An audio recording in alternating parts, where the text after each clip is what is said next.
Hi, this is Rob Southgate, podcaster and co-founder of the Southgate Media Group. The Southgate Media Group is proud to present the supersized two-part 50th episode of Capes and Lunatics, Avengers Infinity War. That's right. Hello and welcome to part one of the big 50th episode of Capes and Lunatics. The only thing anyone's talking about this weekend, Avengers Infinity War. As always, I am Phil. DC superfan Lilith has chosen not to join us this weekend and just scoot in the corner. But, of course, Charlie's always here. Mr. Marvel. The professor. That's right. And, again, it's going to be a roundtable, so we have some guests. First, we have Adam from the Adeland Rising podcast. Hello, you all right? And from the Signal of Doom, you said Stu? Yeah. Hey, guys. How's it going? Hey, Stu. And from Into the Night, the Moon Knight podcast, with perfect timing, we got Ray. Ray, you there? Oh, have we? Hello, Ray? Uh-oh.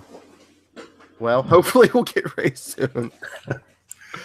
Yes. My son is trying to avoid spoilers, and I told him that it's Leave the room, son. You know, he just came in and told me, lower your voice. I can still hear you, Daddy. So I'm going to try and be subtle. Meanwhile, you saw it twice today, huh, Charlie? Yeah, I saw it twice. I had to. I couldn't. I had to process it. I had to process what I saw. And, you know, I just said, you know what? I went back and I saw it the second time in 3D. Good in 3D. Really good in 3D. It translates well for 3D. I'll say that. But is the moon scene really good in 3D? Yeah. I mean, you know, honestly, at that point, you know, what I'll say is I don't think any of the battles were as good in 3D as just some of the other more broader visuals, but they were all good. Yeah. When the moon is falling, that's pretty cool. Oh yeah, did I mention we're gonna spoil the heck out of this movie? So yeah. If anyone hasn't seen it, stop right here. Supposed to say that at the beginning of the podcast, Phil. I know. Well, it's kind of at the beginning. All right. So I guess we'll go around to first as like, what's the most shocking thing, everyone? Stu, we'll start with you. What's the most shocking thing you saw in this movie? You're like, I can't believe they did that. I'm in the ending. It's obviously the ending, right? Yeah, I guess. It's half the cast just disappearing to dust. And the cast that they chose was what shocked me the most. Like we were talking before off air that it was Black Panther and Spidey and the Guardians and the guys that you expected to carry it forward. Mm-hmm. I was expecting maybe some of the original six to drop out so the universe could get carried on by the new guard.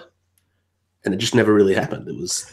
Yeah, but like I said, I think that was their way of reassuring us.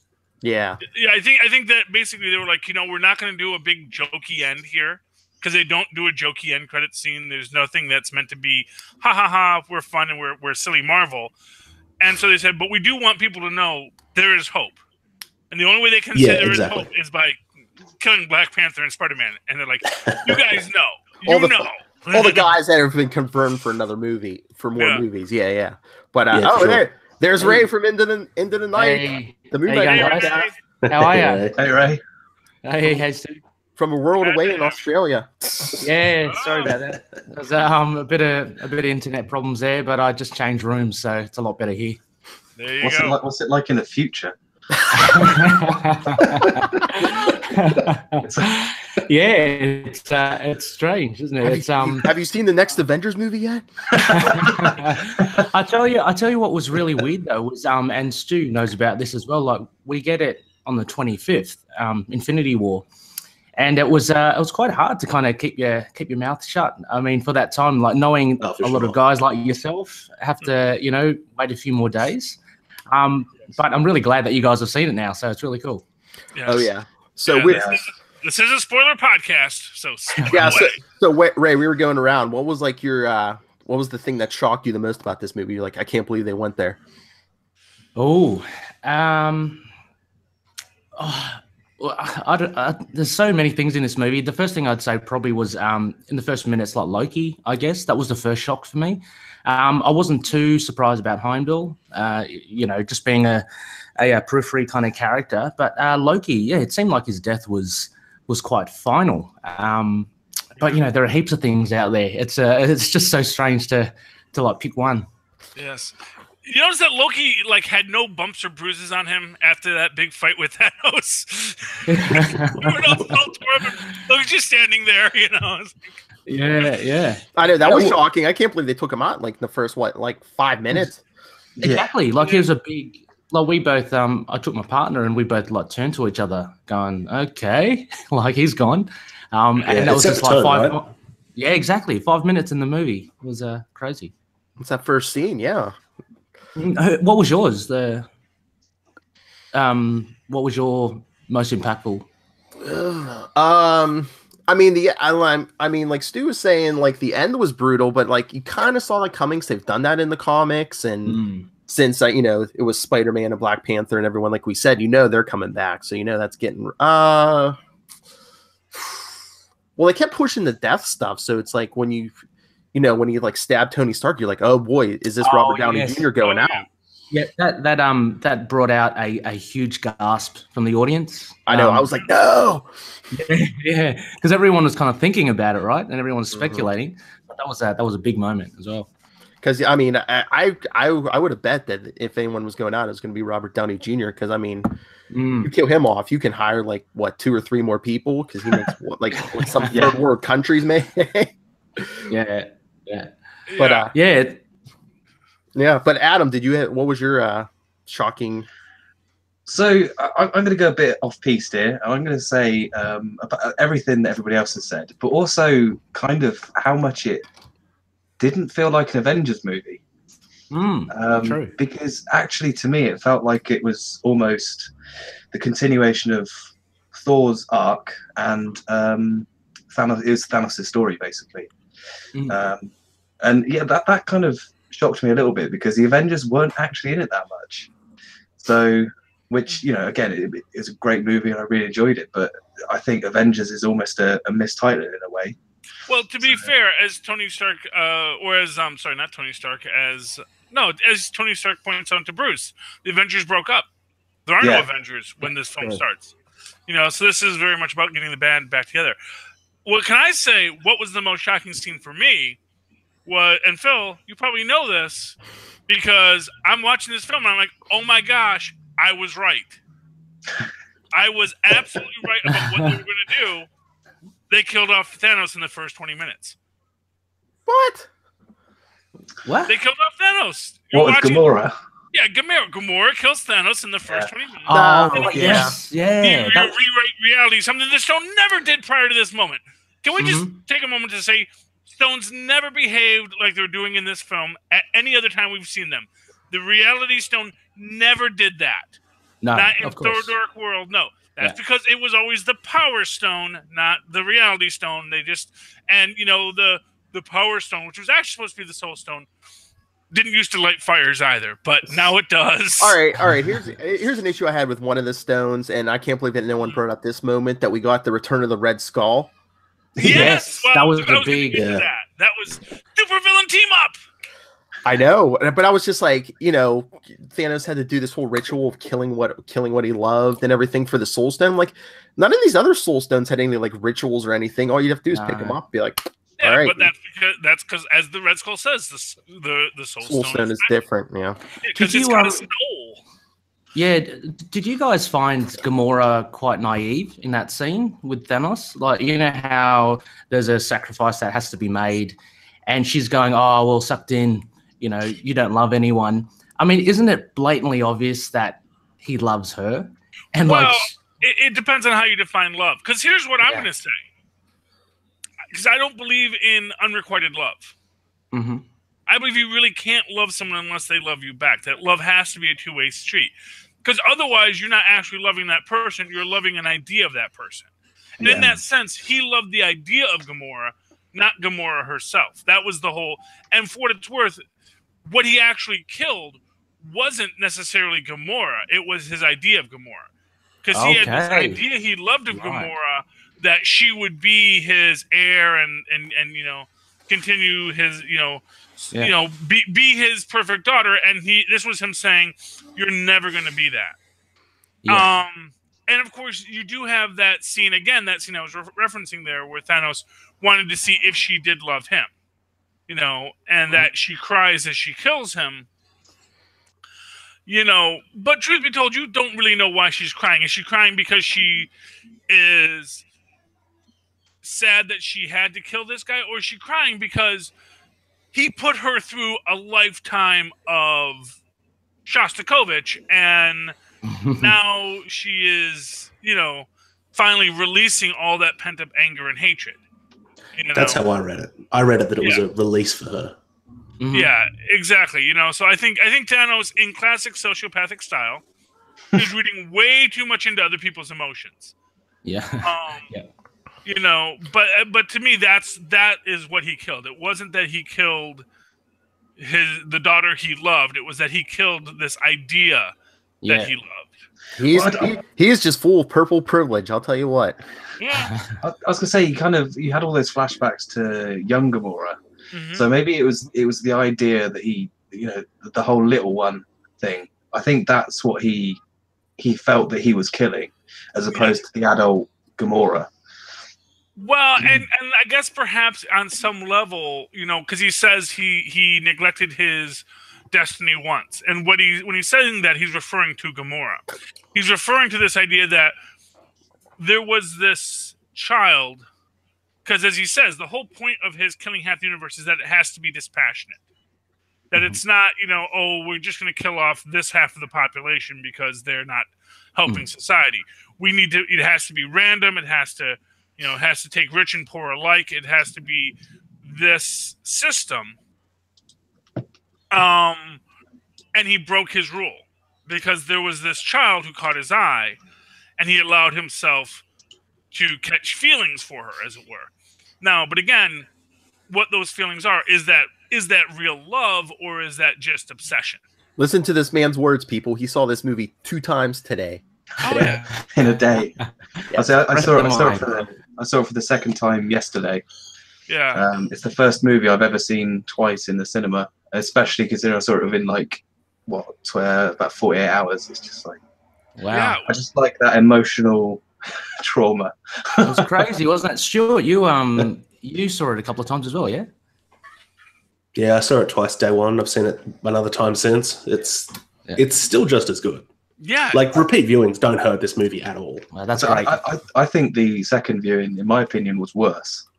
Oh, really? Because I knew exactly what was coming, and you could kind of focus more on, you know, the conversations and the actual thought behind it, as opposed to constantly expecting somebody to, you know, get the throat slit or something. So that you're like looking to see if it's like obvious.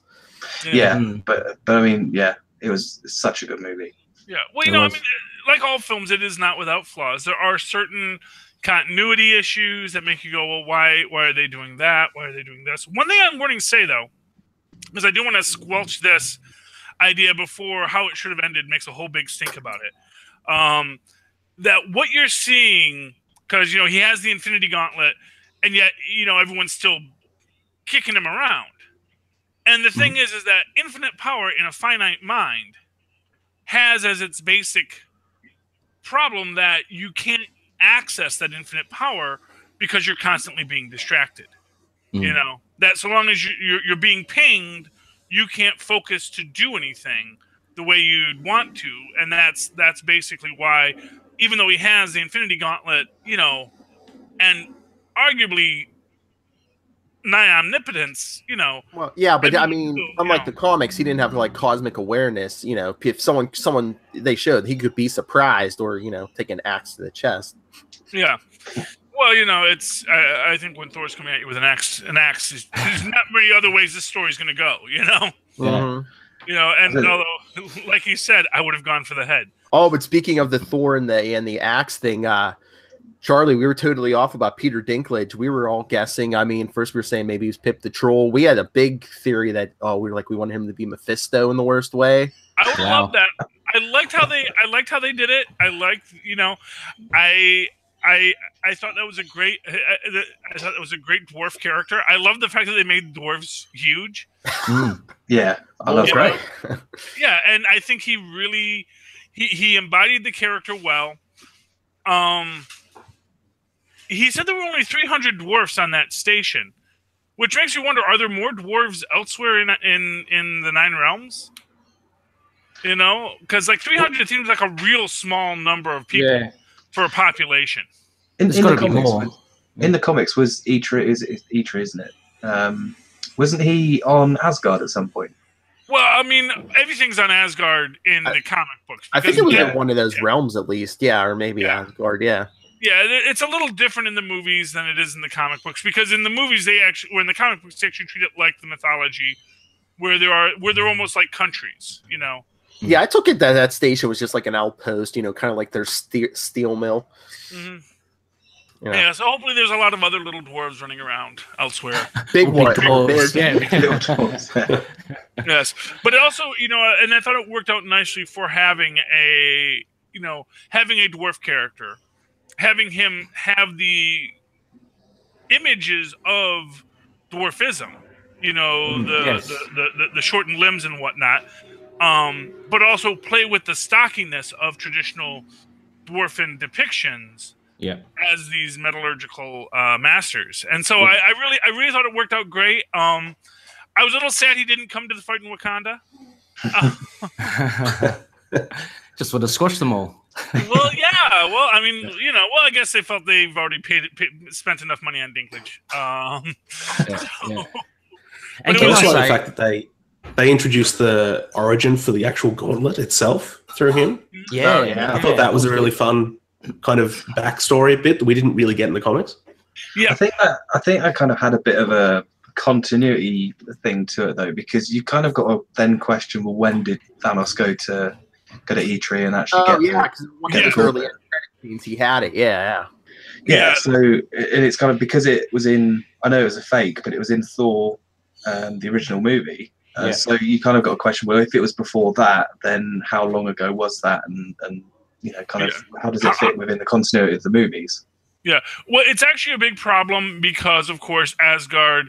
Because basically, what Thor tells him is, Asgard didn't come to your aid because Asgard was destroyed. But if that was the case, then because Asgard just got destroyed a few minutes ago. Yeah. Really, in the universal timeline.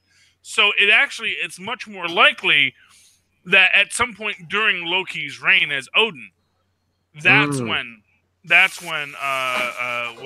they call it, Neveldime, got destroyed, because Loki. Either that, or there's been multiple copies of the same gauntlet. Well, yeah, I'm sure there's. It's not a new design for them. He that's just what I went was there gonna because he knew that they'd made one before. That's what I was going to say. Maybe Thanos had like a weaker version that the stones didn't like, so he went to that forge because he knew they could build one that would have. I was going to say, as a my job is a design engineer, so I'm just putting it down to they were prototyping it beforehand. So love the practical thinking there, Adam. Because he needed something that was going to last. Because even after he snapped his fingers at the end, you saw that gauntlet after he wiped out half the universe. What happened? What happened to it? Didn't look like it was all like melted or it was all burnt up. Yeah, it was burnt up. Because you're not, the whole point of the Infinity Stones was no one's ever actually supposed to have really used been all able 6 to of them. use them. Yeah. That even holding one, they make the point, even holding one is almost difficult. And always you had to have some kind of object around the Infinity Stone to actually make it useful. Like you had to have the cube for the Tesseract, because just holding the Space Stone would have, it'd burn your fingers off. What I would say with the other gauntlets is probably people have been trying to make a gauntlet for centuries, for thousands and thousands of years, because these stones have existed. Everyone knows they're there. They all know that if you had them all together, you could do this thing. But they've been trying to figure out a way to do that. So do you think also as well, like leading on with that, we're going to get some cosmic entities, right, in the next film? We're all on the same page, you think? We'll see, the Living Tribunal Maybe, or Eternity, like we were saying, maybe the Elders of the Universe, because we've already seen two of them. Yeah, that's true. Well, that's an interesting aspect because we I'm sorry. Go ahead, Adam. Oh, I was going to say, I think it'll be if we get in time travel, I wonder if it's kind of going to be a race to the gauntlet. So you know, if Stark is going back in time, then what happens if he kind of says, "Well, we need to get that gauntlet before Thanos does"? Yeah, which kind of suggests, which is why they've kind of gone back to 2012 Avengers, where they know where a gem was. In fact, they know where 2 gems were. So, you know, you can kind of. I think Thor is going to be a big part of the next movie as well. I mean, the original 6 are going to be a big part, obviously. I was thinking about this before because why are we talking time travel? Because I know they were saying they cast a teenage Cassie Lang, but. Yeah, I heard what about if that. instead of time travel, what if they bring these people back? Because what if Cassie's one of the ones who disappeared and they bring these people back? What if some of them are changed? Yeah, that's true. You could like retcon whatever kind of stuff in the characters you want. Yeah, bring back Terrence Howard.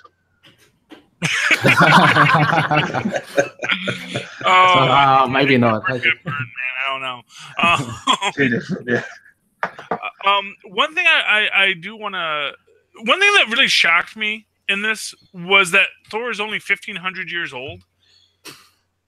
Yeah. Did that freak anybody else out? Spring chicken, you know? I don't know. I just thought it was. I just kept on thinking of Yoda, and thinking, is he older than Yoda?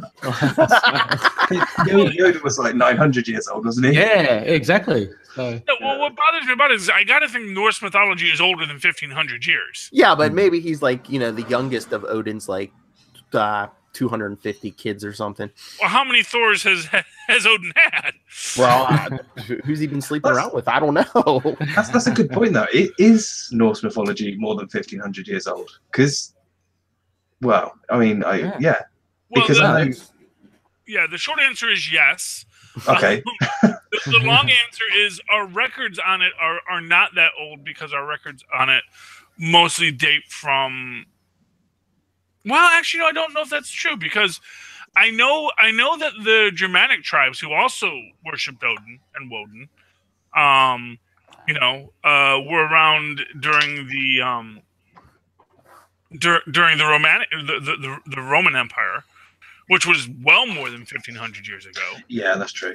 So it's like, the only other idea that could be a possibility is that in the cycles of Ragnarok, which we never really discussed, but if there are cycles of Ragnarok, maybe that's something that might come up. That that everything gets resurrected, and when everything gets resurrected, Asgard is one of the things that gets resurrected.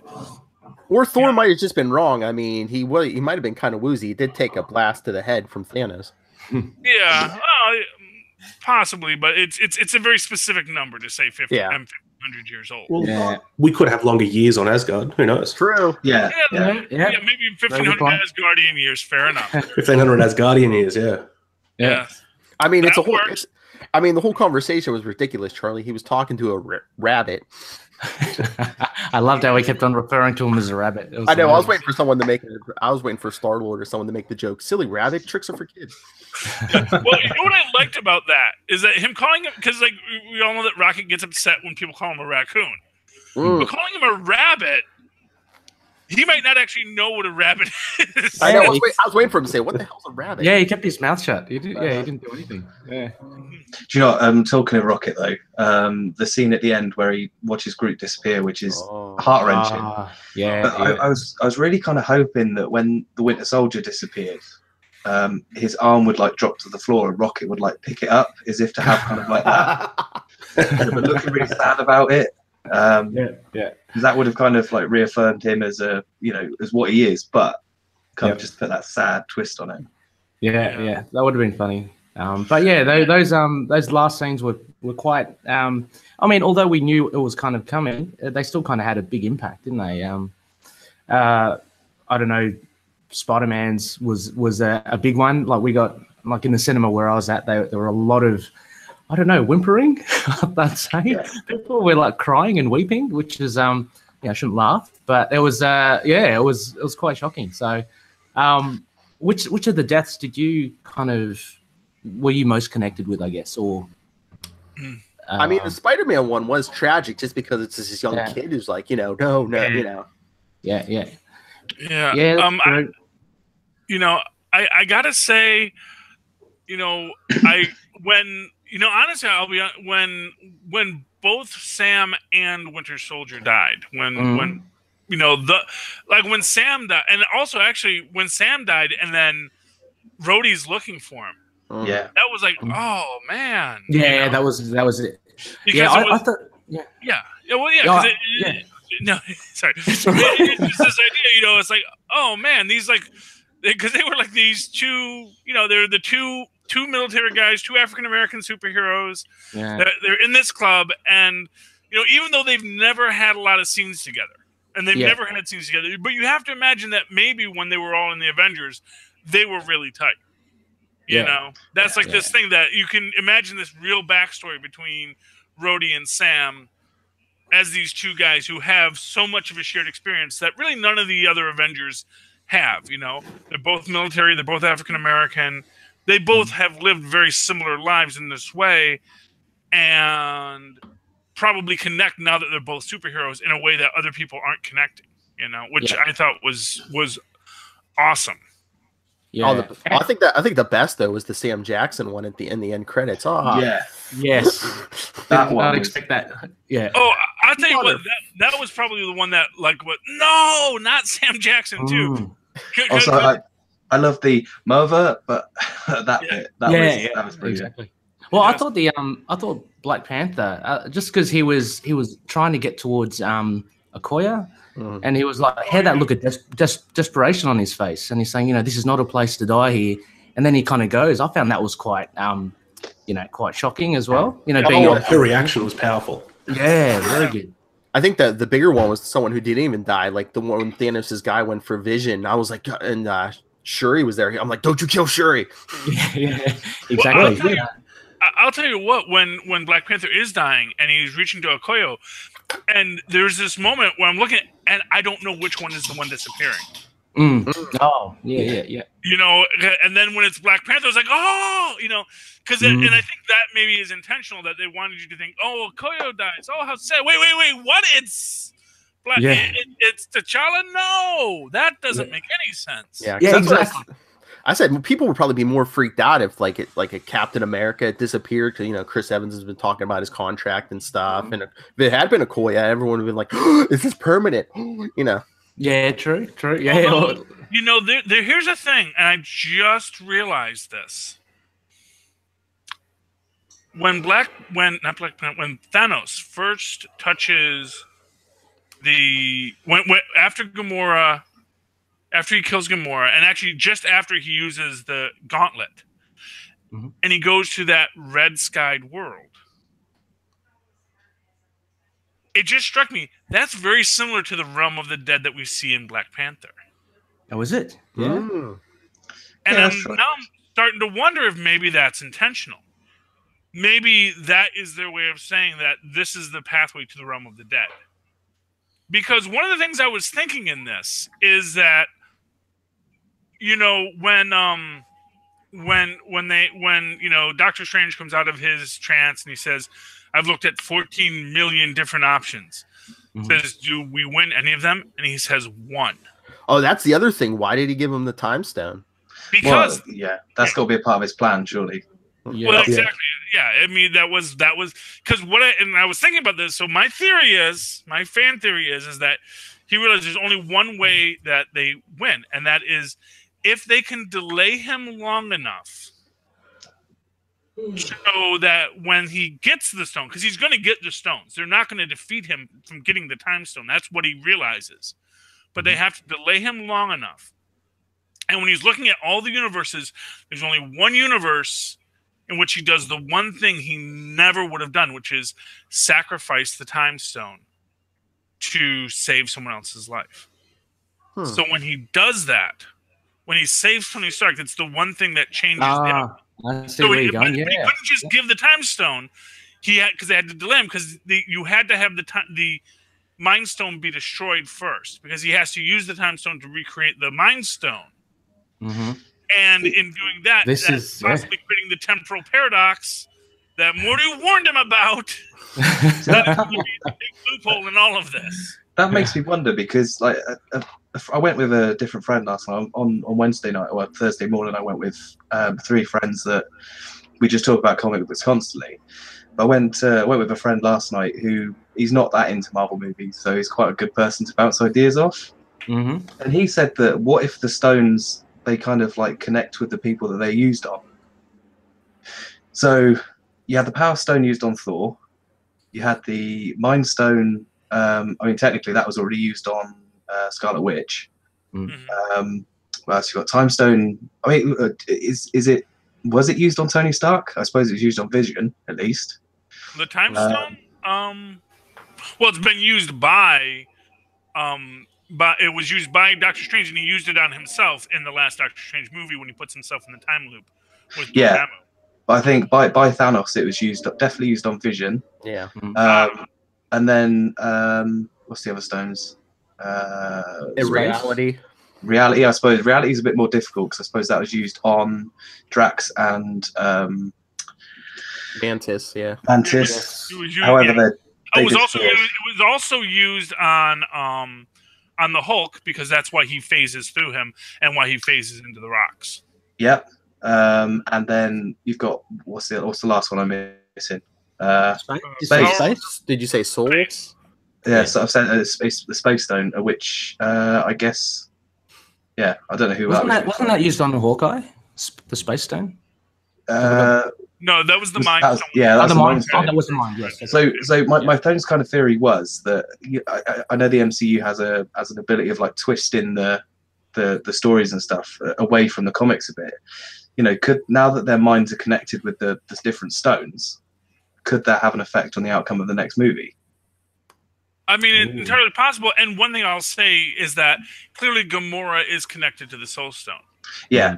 Because when, of course, Thanos goes again to that dark place, there is again the idea of Gamora that he killed. Yeah. Waiting for him.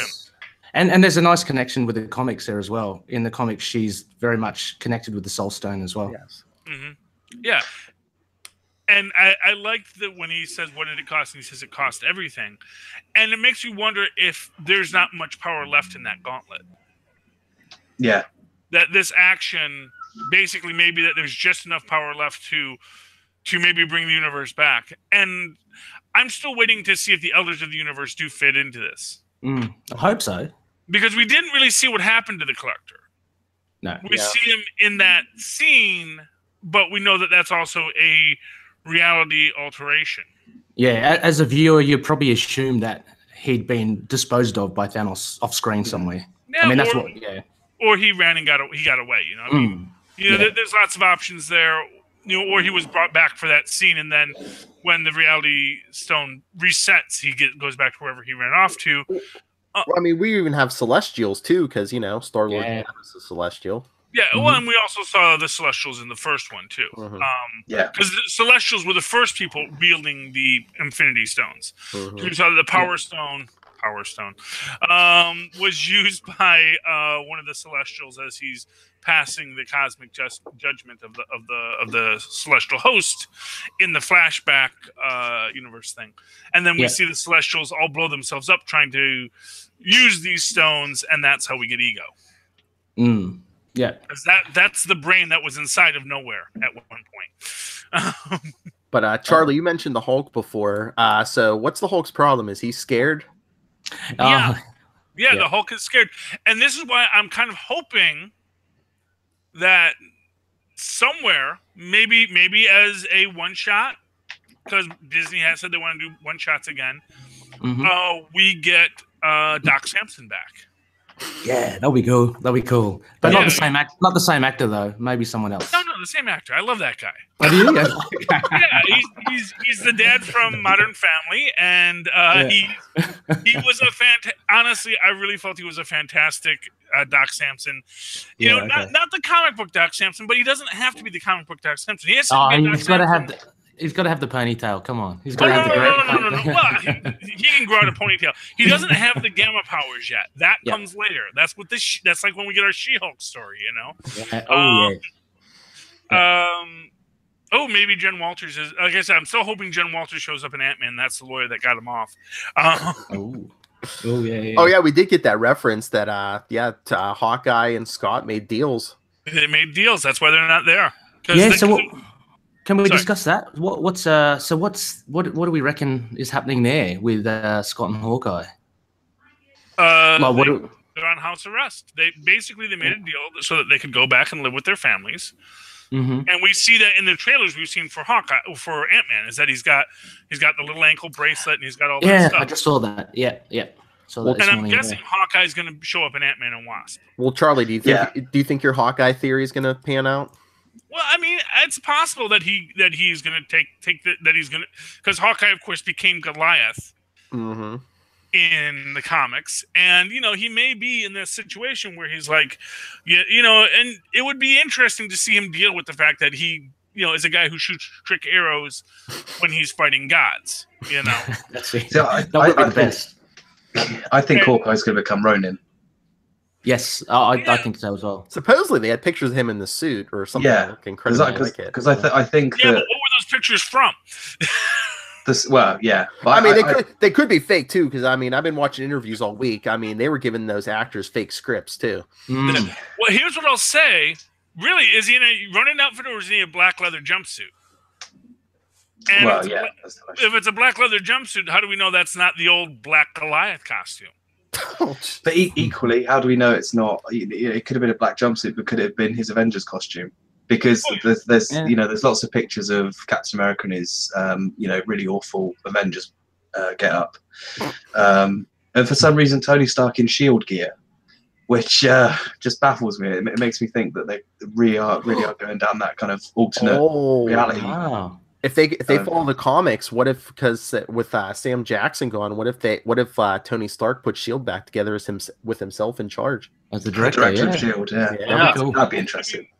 We're gonna have to see what happens on the last episode of Shield on Friday. But is Friday the last episode, or is it next Friday? I thought it was the 5th or the 4th. Is it that close already? Yeah, I know it's in May. It's after the last episode, the series end of Once Upon a Time, and then it's going to be the season end, possible series end of Agents of S.H.I.E.L.D. No, there's like 3 episodes left, Charlie. The 18th, there's 3 episodes left? The 18th is the last one, yeah. Yeah, well, I guess they want to give everyone enough time to see the movie before they have everyone disappear at the end. So spoilers for Agents of S.H.I.E.L.D., I guess, but wasn't it said that like Nick Fury's out hunting the Red Skull? No, he's hunting. No, he is hunting. Who is he after? Because he was chasing after all of the aspects of Hydra, all of the Hydra agents that were still out there. And although they wrapped up most of the Hydra agents in Agents of S.H.I.E.L.D., so I don't know what he's been doing this while, because Phil's been doing his own little S.H.I.E.L.D. thing. And then they reconstituted S.H.I.E.L.D. with the Patriot at the head of it. While Nick Fury was still on deep cover. I don't know. That show's not that subtle. I mean, just this season, one of the Hydra agents is General Hale? Hale Hydra? Yeah, General Hale Hydra, yeah. Yeah. It's cute. It's cute. But you didn't realize it until you go, oh, Hale Hydra. I get it now. I can't wait to see Mr. Hydra. But and they do a lot of great twists, and we've got Graviton now there. But it would be interesting. But I was thinking, because they've been mentioning in the show that when they change history, that Deke may blink out of existence. Yeah, and it would be really interesting if if at the very final episode they win, because it's supposed to be somewhat contemporaneous with the movie, because they mentioned that craziness in New York, with aliens. And wouldn't it be interesting if they say we've changed we've changed the future, and then Deke goes, "Oh goodness, no," and then he fades away, and they all get sad, and then all of a sudden someone else fades away, and then someone else fades away. And that'd be good. Yeah, that'd be a good time. to be continued. And then, whether or not we ever get another Agents of S.H.I.E.L.D., we'll have to find out. But yeah. All right. I mean, no matter what Avengers 4 is, at the end of 4, are we getting that Tony Stark wedding? Oh, yeah. I hope so. You really think that Pepper's going to stick through this anymore? Oh, she's been put through a lot, hasn't she? She oh gosh. She already left him once because of this thing. Yeah. And then, she takes him back for some reason, Mhm. And was that just like sitting on his chest, or did he put another? No, I that's think just they- that's just sitting on his chest. Yeah. Okay, Oh, is I it? was gonna Okay, I thought he put it in. I Okay. knew that's where the nanotech was, but I'm like, he didn't surgically put that back in. Because didn't he say he had a surgery or something again? Yeah, No, that was that was to remove the shrapnel. Yeah. Yeah, he was saying, because she says, okay. you don't need that. Yeah. And he's like, okay. no, it's just like a thing I wear. Although he did have a gaping hole in his chest, so he could have just put something in that hole that he already had there. I think officially they did some plastic surgery on it, and they put like a false sternum in for him. LMD skin. Or Which something. actually would be most likely, that would be the most logical thing to do, is that you put a false sternum on it.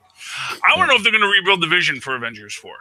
I know. Actually, can I say as well, as in most shocking deaths, I thought Vision's death was really touching, with Scarlet Witch. But also, Which one?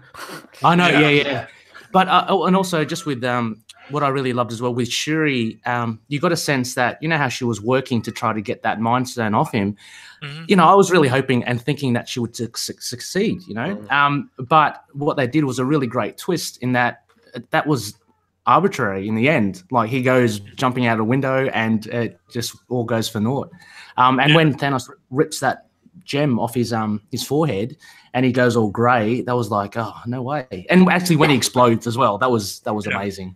Wait, what I love She about may have got the gem out. We don't know that she didn't. I was going to say, a friend of mine last night suggested that she might have actually succeeded, but we don't know that. So Exactly. He still had it physically on his forehead. Yeah. And then when Thanos okay. took it out, they ripped out half his head. So that would have been enough to kill him. Yeah, but when he took it, but when it ripped out half his head, that implies that it was still attached to his head. And you saw Physically, but not maybe not wired in. yeah, so You rebuild his head, and he's got what the bits of his personality weren't part of the. I don't know when he was begging Scarlet Witch to destroy it. I think if it wasn't attached, he would have been like, "Here, destroy it." It's all good. Yeah, I'm just hoping that here's my big hope for Avengers 4. Not going to happen, but here's my big hope. They have the Vision body there. They're like, how the heck are we going to build this? And says, my dad has something in the garage that just might work. And they bring out the artificial man bot from the first Captain America film. Oh no, I'm hoping Weird things in his garage here. I'm hoping. Yeah. I'm hoping Vision's white in the next one. We get the 90s version. That'll be cool. Yeah. Oh, that would be cool. Yeah, get that faded. Yeah, very ghostly. Yeah. Yeah, of course, then that's an interesting that kind of a sad point for the Vision too, because when he got that ghostly body, he also lost a lot of his personality, and that's what first started to have problems with him and Scarlet Witch. Had Scarlet Witch not been one of the people who got vaporized, because that really shocked me, because I was actually waiting for them to have a thing about she being pregnant. Because obviously because he had that whole humanoid look there, and we don't know if he's fully functional or not in this universe. We can only assume, I guess. Well, I think that wasn't that the thing in the comics that she only got pregnant, due to her powers or whatever. They were phantom babies, weren't they? Yeah, because Mephisto helped. It ended up being, what is it? Master Pandemonium's 2 pieces of his soul or something weird. Well, yeah, it gets convoluted, but basically, they were parts of Mephisto. But then they went on and had their own existence, because they're in Young Avengers, Young Avengers now. So I was waiting for that, because I was waiting to have the Young Avengers or something like that. Well, that's if we do have Cassie Lang coming in as teenage Cassie Lang with Wiccan, and I forget the other one's name. Was it Hulkling? Yeah. No. Her kid. The other twin. Oh. The one with the Quicksilver powers. I forget his name. I know the guy. I don't. But that's what I was saying. Maybe when they bring back some of these people, they're going to be different. Maybe she wasn't pregnant, but when they bring her back, maybe reality's slightly altered or something. Depends on who brings reality back, doesn't it? That's what I'm wondering. That was my other theory. Maybe someone does die permanently. Maybe someone has to sacrifice themselves to bring everybody back. Yeah. Yeah. See, that's kind of another thing that a friend suggested, which was, potentially you've got, the original Avengers sacrificing themselves to bring back everybody else. But I think I was going through that entire movie hoping for House of M, or at least a House of M copy. Purely because it just seemed to be leading up to that, and it just seemed to be going towards it, and just like the trauma that she keeps getting put through. Absolutely. It was just kind of like, I was just hoping for when Thanos was going for the Mind Stone, that she just kind of, not even a click of his fingers, like a click of her fingers, and the world just changes around them. Yeah. But unfortunately, it didn't happen. Yeah. I'm totally with you, Adam, as well. I thought the seeds were planted there for Wanda. I thought that was great because she was put through such a traumatic experience, and they kind of focused a little bit on it. With 100 things happening in the movie, it would have been perfect to kind of set up House of M that way. It'll be interesting to see what we get out of the next. Because here's the thing: right now we're where we're at, but we don't really know where we're at for where we're at. We don't know where everyone went when they disappeared. Because, like I said, did they go into the Soul Stone? Are they still there in some way? And this was an idea I had, is that if Doctor Strange knows what's happening, when he starts feeling himself going, what happens if he astral projects? What if his body goes away, but he's still there? And then you can even do another whole thing where, Tony Stark says, "Hey, there's something in my dad's garage," and he gets that stuff from the second season of Agent Carter. So I think you're banking. Sorry. Yeah, Ray, carry on. I was about to say, I'll just say, Charlie, you're banking a lot on Tony's garage here. So. it's probably a big garage. Yeah, it is a big garage, actually. So, I'm just saying the Starks have all this stuff in storage.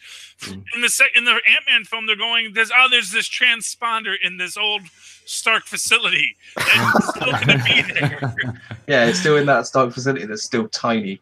And it's still in that Stark facility when they turned into Avengers headquarters. He still goes in and he still gets it.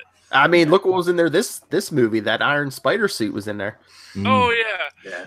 And he got his. They give him all forearms this time. Yeah, because apparently the design person in Avengers can count better than the design person at Marvel Comics at the time. See, I actually quite appreciate. When the Russos said.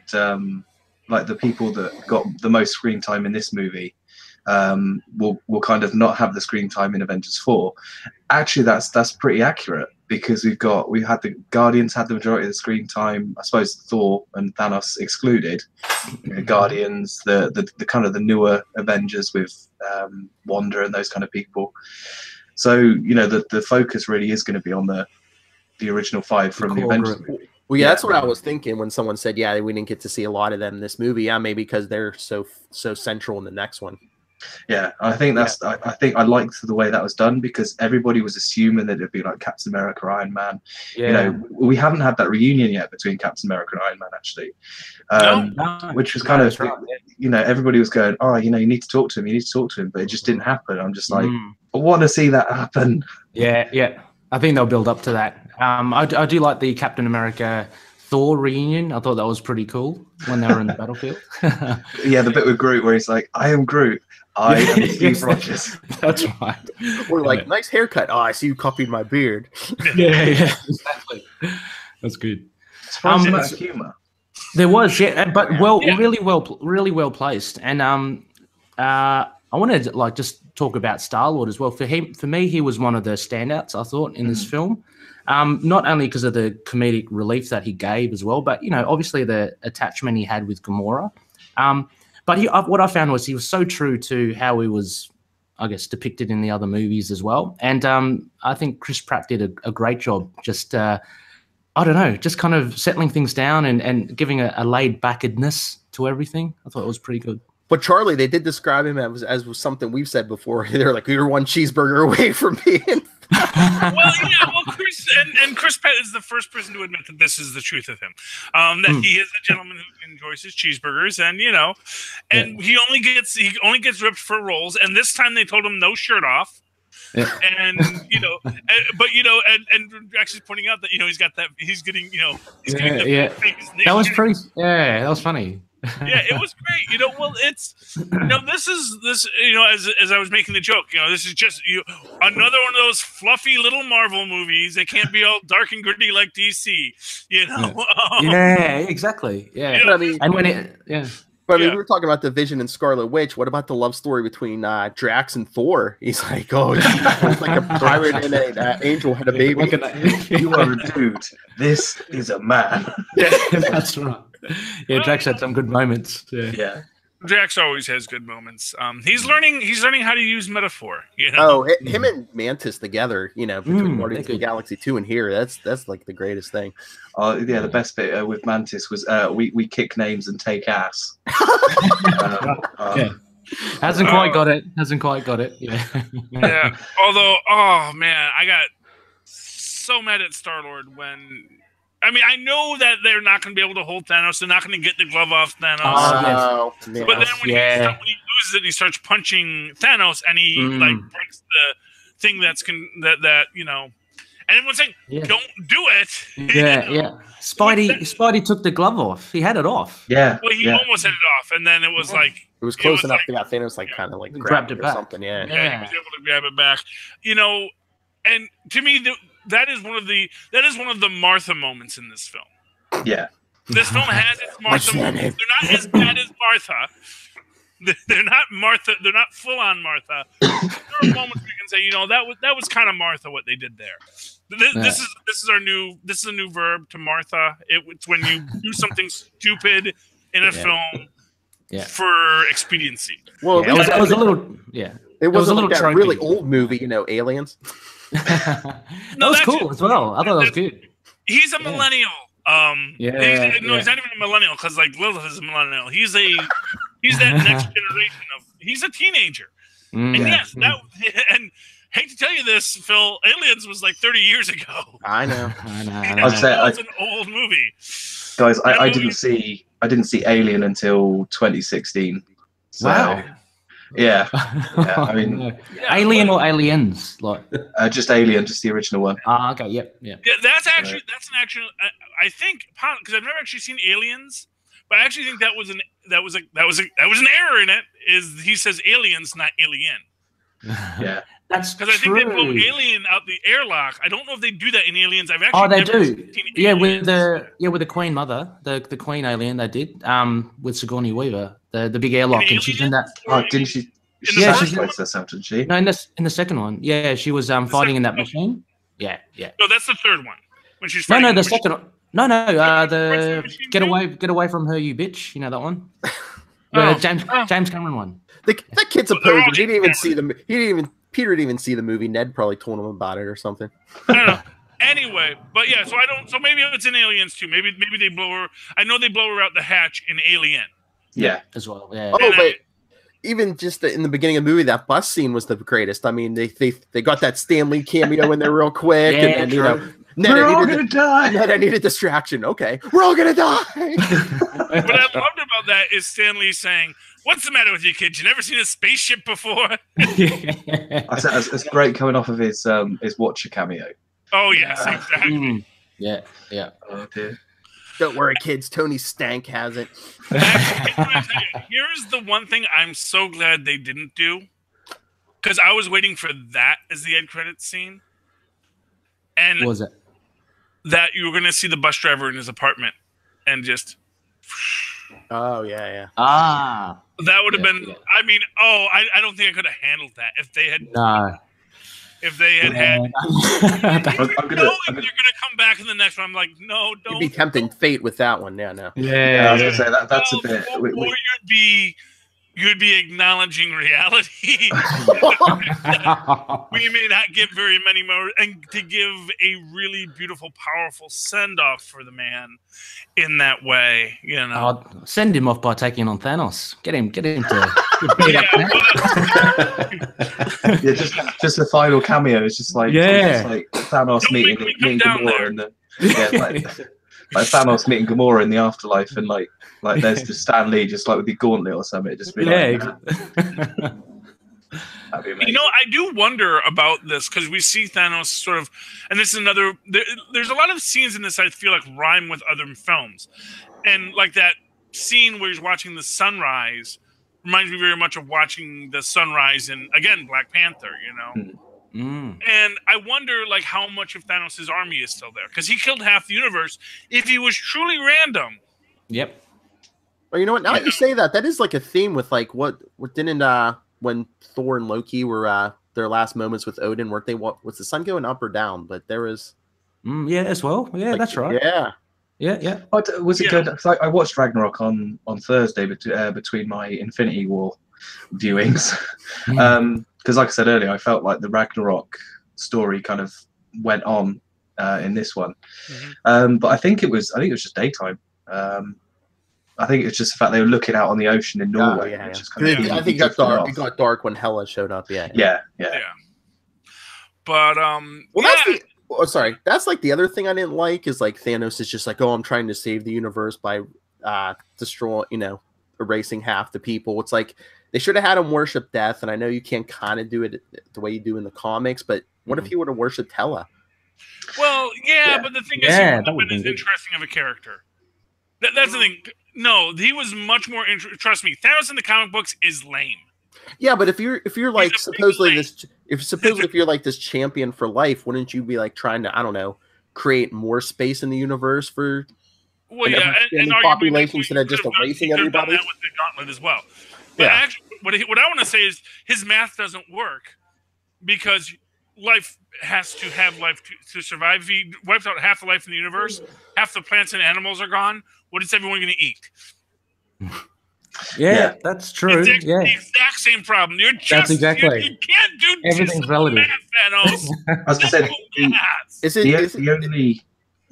is it all that, or was it just the people? Because I mean, we didn't see like any vegetation or anything disappear. Well, we could have been we were in Wakanda. We could have seen like half the trees disappear or something. Yeah, we saw Groot go.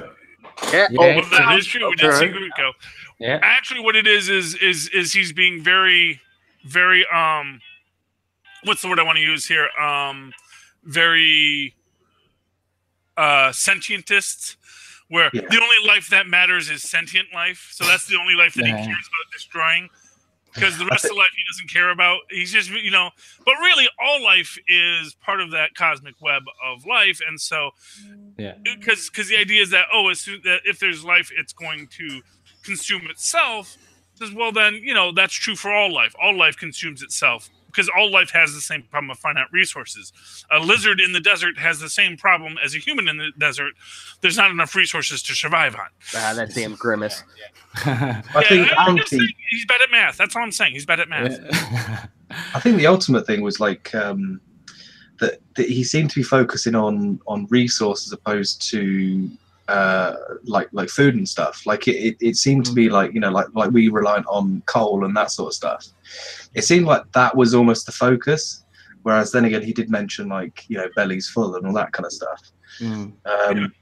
Because I think that's the thing. I think that's why he saw that he loved Gamora. He's like, I took you from this environment where your belly was never, you didn't have enough resources, and once I took you, you wanted for nothing. Sorry guys, sorry gentlemen. Really enjoyed the chat. I have to dash off now. There's a comic swap meet we have to go to, but thank you so much for having me on the show, Phil and Charlie. Happy 50th as well. Kind of well done. Fantastic. Hey, before you go, tell everybody where they can find you.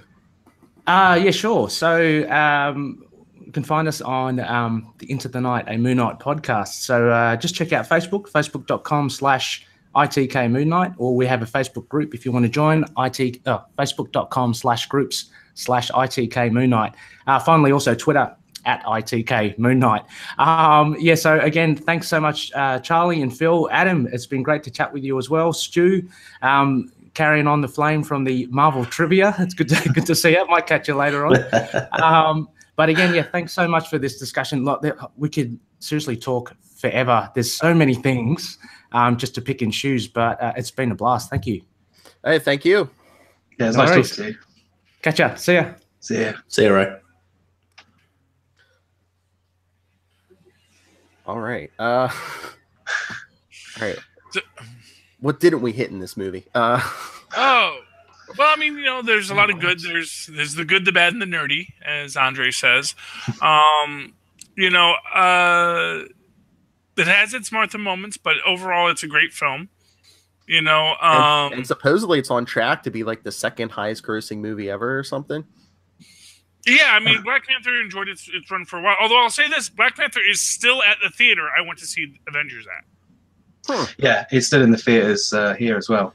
Huh? Yeah, that's funny. Still making money, Oh, it's coming out. It's already coming out on DVD and Blu-ray in like May, I think. So. Yeah, I imagine they've probably pushed that right up just to. To ride that Infinity War train. Yeah. Yeah, but I think the fact that isn't Infinity War projected to be like 250 million by the end of this weekend. This weekend, yeah, I think something like that. Yeah, that's insane. Oh, Disney's in love, because I mean, I think they said the number 1 was Star Wars: The Force Awakens. Then it's going to be Infinity War. Number 3 is like Star Wars: The Last Jedi, I think. Yeah. If you wonder why James Cameron hates superheroes, because they've taken away his crown. He no longer has the highest grossing films of all time. Yeah, I think the only thing it didn't hit for me, I think I mentioned it earlier, was the fact that it kind of didn't feel like an Avengers movie. It felt like I said, a continuation of Ragnarok, and it was really Thanos' story. It wasn't really anybody else's. Well, yeah, I think that was on purpose. That the scheduling of Ragnarok and Black Panther right before Infinity War. Yeah, and I will say this: I would have hated to have seen this film, I think, if I was not already watching all the other Marvel films. Yeah. I think if this was your first Marvel film, I don't think this would. Here's what I'll say: it would have still been enjoyable, because I think that there's enough. Let me put it this way: if you were coming from a cave on Mars for the last 7 years, and this was your first introduction, I actually still think it's a good film, but you probably would have been like, well, so wait, how does this all work again? What is that thing? You'd be overwhelmed, because I mean, they tried to explain stuff like, oh, there's this Gamora, she's Thanos' stepdaughter, blah blah blah. But yeah, I mean, it was just a lot of information to take in. Mm-hmm. Yeah, and none of the emotional beats would have worked. No. Yeah. So that's it. I think I saw a tweet on Twitter, obviously, and it was basically the person that I follow said something along the lines of, if this is your first Marvel movie, don't do it, because you are going to get lost. And it's kind of like, I replied to it and I said, I was like, yeah, you go into a Marvel movie, hey, this looks like a really good starter movie for 10. This is kind of, and then you come out of it thinking, what the hell happened there? Well, hold on. Do you ever like shake your head at people when you see that at this point walking out of the movie before the end credit scenes come up? Be like, how do you not know there's stuff after the credits? I have to admit, I didn't actually have that in both screenings. It was kind of like maybe a couple of people left, but I mean, today was pretty good. I think there was only like one couple who walked out. I just want to scream at them, there's stuff coming. Well, actually, what I'll say is that, like, in the first one I saw this morning, I saw a bunch of people just leaving, and I was like, "Where are you going?" And then I'm watching it because I didn't know how many end credit scenes there were going to be, because I've been really good about avoiding spoilers. And I'm watching this, and all of a sudden, wait, maybe they got the spoilers. Maybe there is no end credit scene. Maybe they decided that they couldn't do one, but then of course there was one worth the wait, and we got to for Captain Marvel. Yeah, it was always going to be Captain Marvel. Yeah. Yes, I mean, what I find amazing about this is that basically the last time Thanos attacked Earth, that wasn't a Captain Marvel level event. Well, again, we're gonna they're putting out that Captain Marvel origin movie before the next Avengers movie. Yes. So Charlie, maybe she's not on Earth. Maybe, who knows? So well, I mean, here's what I'll say: it's set in the '90s. I love that they had just a real classic, state-of-the-art '90s pager. I can't wait for that movie, because I mean, Captain Marvel having like associations with the Kree and stuff. Then you've got the Kree coming back. You've got what's his name? It's like Korvac or something. I can't remember his name. Ronan. Yeah, Ronan, and then the guy at the start, who was the Pursuer. Yeah, I forget his name. Oh yeah, the Pursuer guy. Yeah. The fact that they're all coming back for it, it makes me so excited for this movie. Well, what I think is going to be great is I think they're going to be the good guys in this. Because people forget that the Kree actually used to be the good guys. Yeah, and I think Ronin was then because it wasn't actually the reason why Ronin seemed to turn bad in the MCU seemed to be because of the whole what was it, the agreement between the Xandarians and the Kree. He didn't like that. Yeah, the politics. Yeah, because he had probably because he lost a lot of good men in war with Xandar. You know that and. No, not for nothing. Who's to say the Xandarians are that good of people? You know, here's what I'm going to say: any group of people with a cosmic police force that feel that they can have cosmic jurisdiction over a lot of other planets, those are probably people you want to watch. Oh, Lord, here comes the rant about the Green Lantern Corps again. Oh no! Oh, don't even give me something. But it does seem. I mean, I completely agree with that because it does seem like it seems like they're the only ones that, at least in the MCU, that actually like do a sort of policing thing. I suppose you can argue that Asgard does, but not nowhere near to the same level by the looks of it. Yeah, but I guess my point is that no one should be doing that. That's not that. You shouldn't be the police for the universe, you know. Yeah. And if nothing else, maybe that is why the Xandarians and the Kree actually came to blows, because the Kree were like, "Hey, you guys are like, you and your Nova Corps think you get to go all over space and, beat people up. That's not how it works, man." Wasn't Thanos like threatening Ronin too and stuff and? Find me the stone or whatever. Well, like I said, I mean that, they make the point that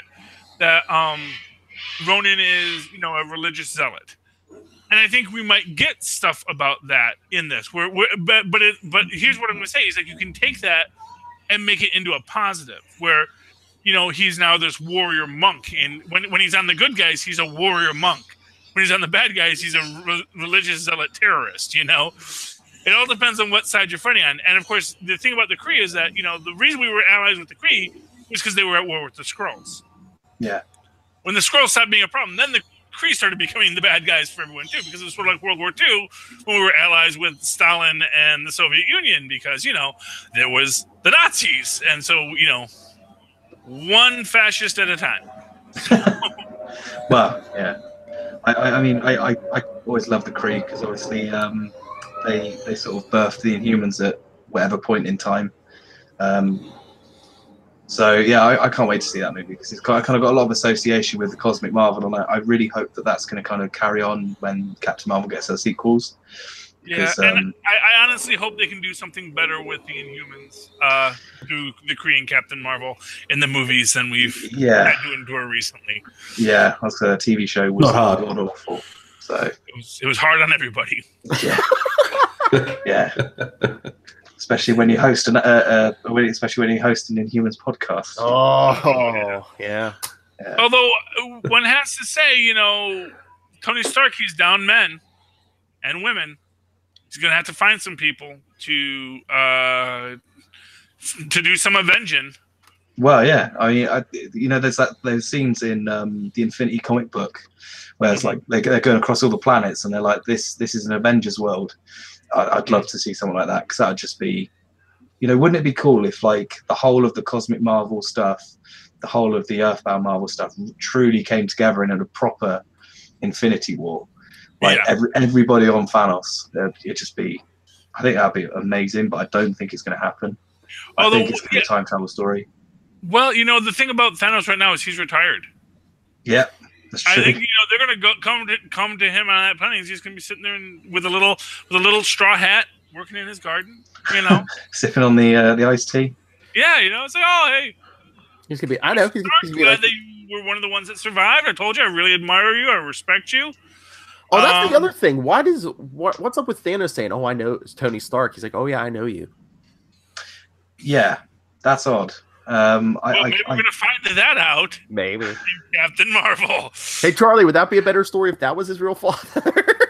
No, if Thanos was, in the comic books that would be fantastic. No, but you know what? Because Howard Stark's probably going to be in Captain Marvel because he was alive in the 90s. Well, up until 91.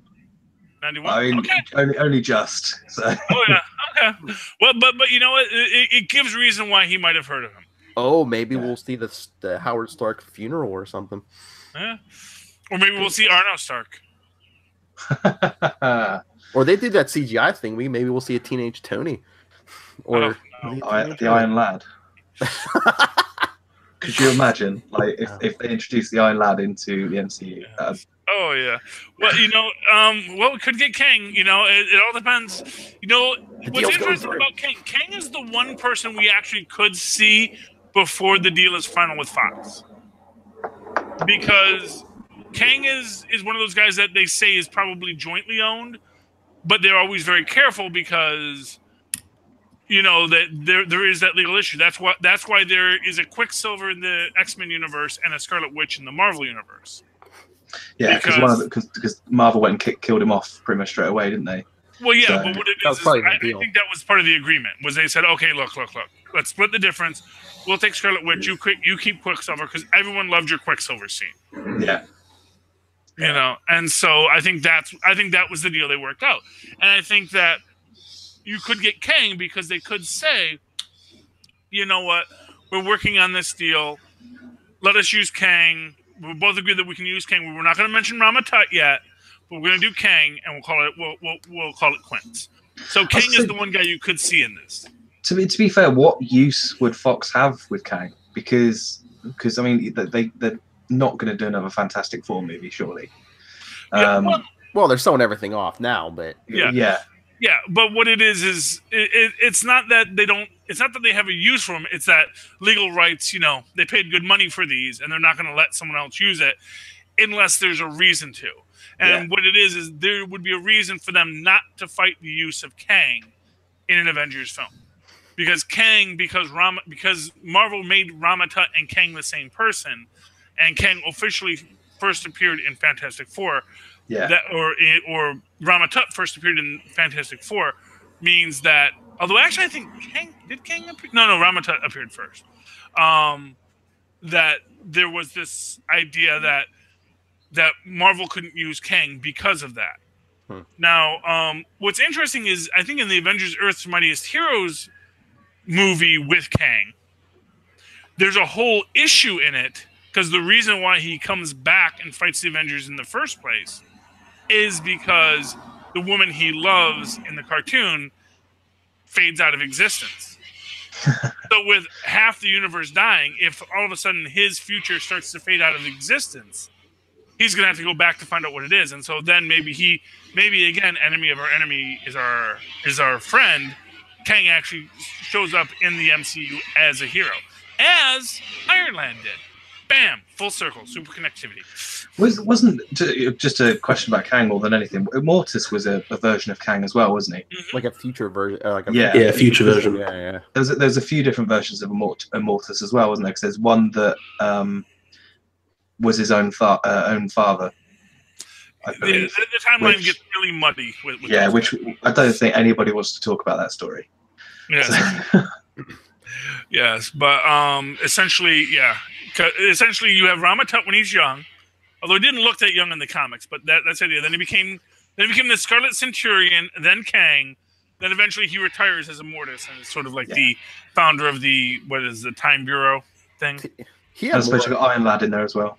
He had more identities than Hank Pym, man. Yeah. Well, Iron Lad is an alternate universe in which he does it younger, and then and that's he's in Exiles at the moment, which is a great comic book, by the way. Oh, he is. Iron Lad's in. Cool. Yeah, I have to pick that up. That's on my list of things to do. Lilith says we should be reading Exiles. I got to get Exiles. All right. We're kind of off the movie, so should we wrap this up? Let's do some final thoughts. Stu, final thoughts on the movie. I've been go and see it if you haven't seen it, but obviously if you're watching this, you've loved it. You're here to see more of it. So see more of it. Go back. I think going back and seeing it 2 or 3 times does give you more perspective on some of the things like the Gamora in the death space, which can be confusing on first viewing, I suppose. So I'd recommend seeing it 2 or 3 times. Mm-hmm. I am 100% in agreement because I saw it twice today, and I was shocked when I walk out of that theater, and I am like dumbfounded, and then I'm like, you know what? My kids don't get home for about another 2.5 hours. and there's an episode. There's another one starting in 15 minutes. I think, do I want to do this? Do I want to do this? I did it, and I do not regret it at all. It is so worth the second viewing. And like I said, I'm probably going to go and try and take Tristan to see it again tomorrow for a third viewing, because I think it's worth it. I think it's a film that is worth that multiple seeing, because I think there is just so much there. It's worth seeing. And you're wondering very few Marthas. You're wondering why this movie's breaking records. People were seeing it 2, 3, 4 times. Adam, thoughts? Yeah, pretty much the same. Really, I'd go and see it again if you've only seen it once, because I think when you see it the first time, the anticipation of people getting killed off, in my opinion, kind of takes away from the emotional side. So if you've been watching Marvel for the last 10 years, then you are going to want to actually take it in, really kind of process it. So if you're as bigger fans as us, then definitely go and see it again. But yeah. Awesome. And Charlie Esser, I know you have thoughts. Oh, well, I already gave my thoughts. Okay. Okay. I mean, what else? Like I said, this is a great film. See it as many times as you can. It has a very low Martha to good part ratio. So, and like I said, there are Marthas. There are things that are going to make you go, there are things that make you go, that really doesn't make sense. That logic doesn't work. The timeline is a little muddled here. There's things that really can bug you. But there's also a lot that's really good about it, and there's so much that's good about it, I gotta say, Dinklage's line to Thor about, when he says, you will be killed, and he says, only if I die, and he says, yes, that's what that means. That's what to be killed means. It's just so beautiful and that is what I love about Marvel, is that they can do honest, witty jokes in the middle of darkness, because people make honest, witty jokes in the middle of darkness. Yeah. I mean, that is what makes these films so much more realistic than other companies' films that we won't mention right now. That these films are realistic because they have humor. Because if you were a person who is facing death every day, you'd probably want to crack a joke every now and again. Especially if you have a Ben & Jerry's flavor ice cream named after you. Well, I want Stark raving hazelnut. Yeah. Or what was the Hulka burning fudge? Oh, yeah. I'm guessing it's got to be like a cinnamon fudge thing. That's supposed to be very good. Sure, just talked about, kind of if you're facing death every day, you want to crack a joke. That reminded me of a thing from Harry Potter, actually. Ironically, which was kind of like, when you're in that situation, when you're in the darkest of times, you can always find the light and all that sort of stuff.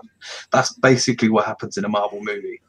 Yeah, it's kind of you're in a dark moment, and then just crack a joke, put a smile on your face. I was reminded about Harry Potter just because they called Doctor Strange a wizard like every 5 minutes. As a wizard, go get him. Yeah. Save the wizard. Yeah. Oh, Peter Parker was so great in this. He really was. He was just so exuberantly a teenage superhero. Oh, we're using our fake names? Yes. Then I am Spider-Man.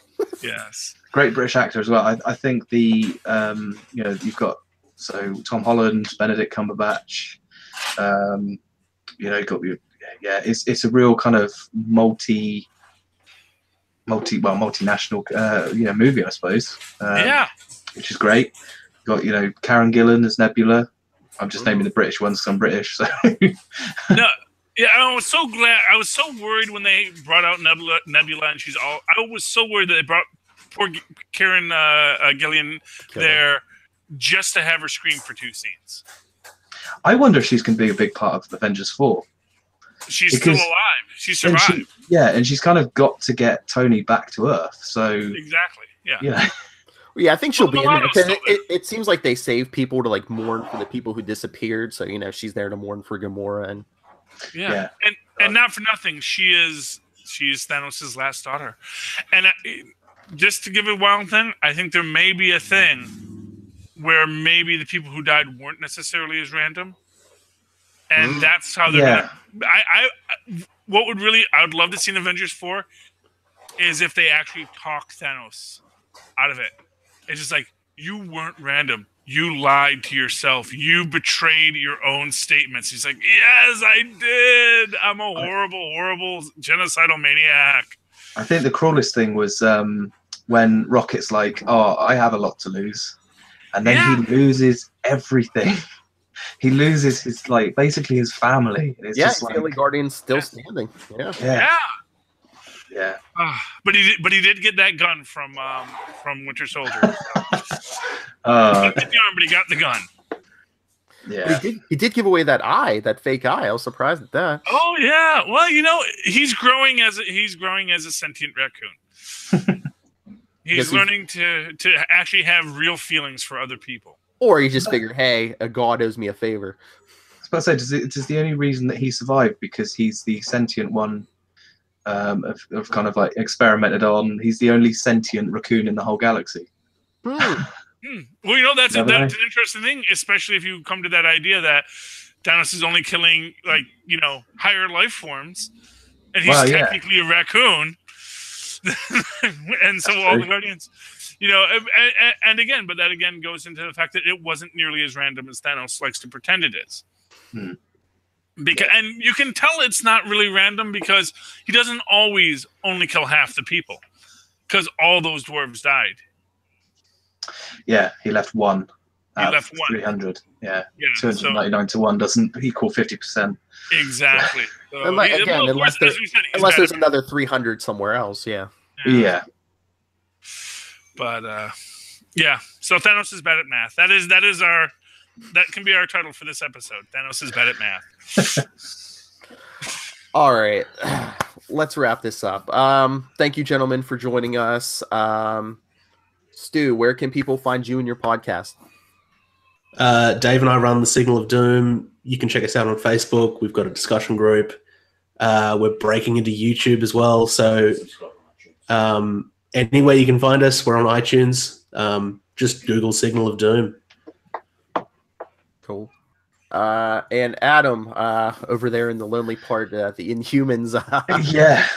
So we have the Inhumans podcast, the Atalan Rising podcast, which you can basically type Atalan Rising podcast into Google and it'll be pretty much the top hit. So because we are very, very niche.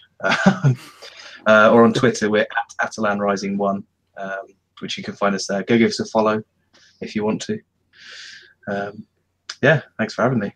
Oh, thank you for joining us. And I can recite this in my sleep. But Charlie, where can people find you? If you'd like to write to me in that old-fashioned email way, the way our Moz and Paws once did, you can always write to me at superconnectivityblog@gmail.com. That's superconnectivityblog, all one word, @gmail.com. And of course, follow me on Twitter. This is a live tweet Agents of S.H.I.E.L.D. Sven Gooley. Other things I randomly feel like tweeting at Charlie Esser. That's CharlieEsser. Look for the 2 E's in the middle for quality. And as for us, you could of course you could always find the Capes and Lunatics on our YouTube channel, the podcast. Email us capesandlunatics@gmail.com, and our voicemail number 614-382-2737. That's 614-38 Capes. All right, once again, thank you, gentlemen, and thank you everyone for watching and listening.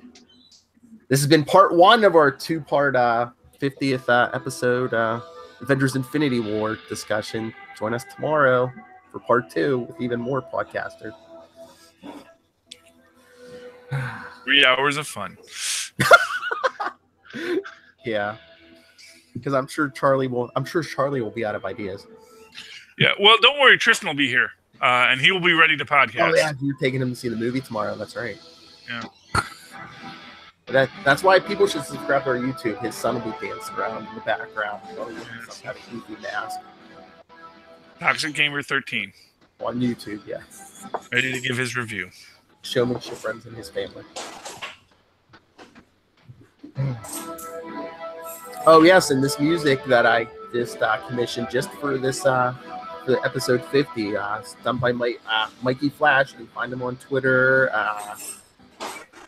Facebook, but search Mikey Flash. you need custom music for a podcast or anything else, we'll do it for a good price. And go see the darn movie.